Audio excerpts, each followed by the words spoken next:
Так, келесі есеп бізде 12-ші. 4 рет оқ атылғаннан кейін ұпайлары қосылады. Төмендегі жауаптардың қайсысы сол ұпайлардың қосындысы бола алмайды дейді. Мысалы қараңыздар, бізде бола алмайтын керек, ол үшін былай жасайықшы, ең азынан бастайық. Мысалы, ең аз ол мынаған 4 рет тигізді деген сөз. Солай ма? Сонда 12. Одан кейін 3 рет мынаған тигізді, 1 рет мынаған тигізді. Демек 14. Одан кейін мынаған 2 рет, анаған 2 рет, 16. Байқап тұрсаңыздар, бұлай 2-2-ден не істей береді екен?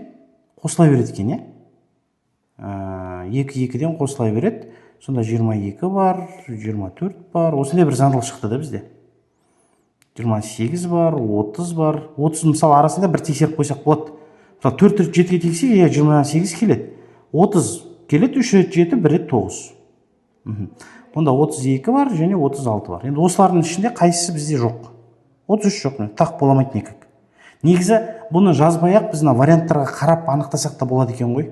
Мына жерде әрқашанда жұп шығады. Неге? Өйткені атылатын оқтардың саны жұп қой, жұп рет. И оны таққа көбейтсек, бәрібір не болады? Бәрі тақ болған кезде сандардың. Тақ сандарды біз жұп рет қосатын болсақ, ол әрқашанда жұп сан шығады. Келесі. Төмендегі сандардың тізбе белгілі бір ережеге сәйкес қойылған. Біз ережені тауып. Бірақ осы сандар тізбесінің бір сан ережені бұзады дейді. Қандай ереже дейтін болсақ, мысалы, былай көрейік. Так, мұнда бізде қосу 3. Мұнда қосу 9. Мұнда қосу 27. 3 есе өсіп келе жатыр сандар. Қосылатын сандарымыз 3 есе өсіп келе жатыр. 3 қосылды ма? Одан кейін 9 қосылды ма? Одан кейін 27 қосылды ма? Вот мына жерде осы бұзылды. Негізі бұл жер 81 қосылып 123 болу керек еді. Одан кейін оған 123 болу керек еді. Сөйтіп оған 243 қосылып 366 болып кету керек еді. Яғни 3 есе өсіп қосылатын сандар. Сонда 120-мыз бізде заңдылықты бұзып тұр. Кеттік ары қарай. Бұл жерде не дейді? Астанадан 10:30-да Делиге ұшатын ұшақ 3 сағат 45 минут жол жүреді. Ұшақ Делиге қонғанда Лондонда сағат неше болады дейді.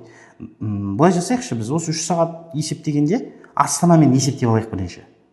10:30-да ұшса, одан кейін ол нешеде барады сонда? 3 сағатты қоссам 1 болады, 45 минут қоссам 2:15, яғни 14:15 болады. Келісеміз бе? Бұл Астанадағы уақыты. Енді бізде Астана мен Лондонның несін қарайық?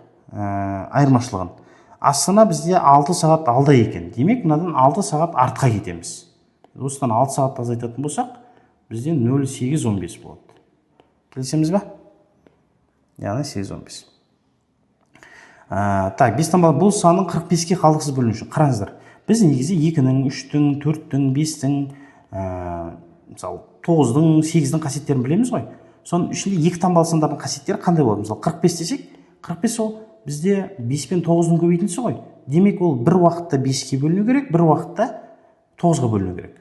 Яғни бір уақытта екеуіне де бөліну керек қой. Бұл санның 45 x және y мәндері. Битейік. Мысалы 72 мен y-ке қоя алатын саным мысалы 0 бірінші. 0-ді қойсам болады, өйткені 5-тің қасиеті сондай. Енді 0-ге байланысты қандай сан келеді бізге? Мынаны қоссам 9, 9-ға 3-ті қоссам 12. Енді менде цифрларының қосындысының мәні 9-ға бөліну керек қой, 9-дың қасиеті бойынша. Яғни бәрін қосқан кезде. Қазір менде 12 болып тұр, демек 6 болса ғана ол бізде 9-ға бөлінеді екен. Демек x-тің орнына 6 келеді. 6 мен 0 бізде бір-ақ нұсқа екен ол. Болды. Сосын 5 қоя аламыз, 5 қойған кезде ол 1 болады. Өйткені қосындысы 6 болу керек. 9-ға бөліну керек. Кеттік ары қарай. Дүкенде 5 түрлі көйлек, 4 түрлі шалбар сатылады. Бір көйлек және бір шалбарды. Енді бұл жерде қараңыздар. Негізі мынандай ғой. Мысалы мынандай бір көйлек болса, оны осындайдан бізде 5 бар ғой. 5 бар. Енді қараңыз. Менде бір шалбармен мен 5 күн кие алам. Ауыстырып, тек қана көйлектерді ауыстыру арқылы. 2 шалбармен тағы 5 күн. Сонда 3 шалбар тағы 5, 4-шімен тағы 5. Сонда негізі 5-ті 4-ке көбейте саламыз. Сонда барлығы 20 нұсқа болады екен. 20 күн бойы мен әртүрлі образбен келе алам ғой. Жақсы.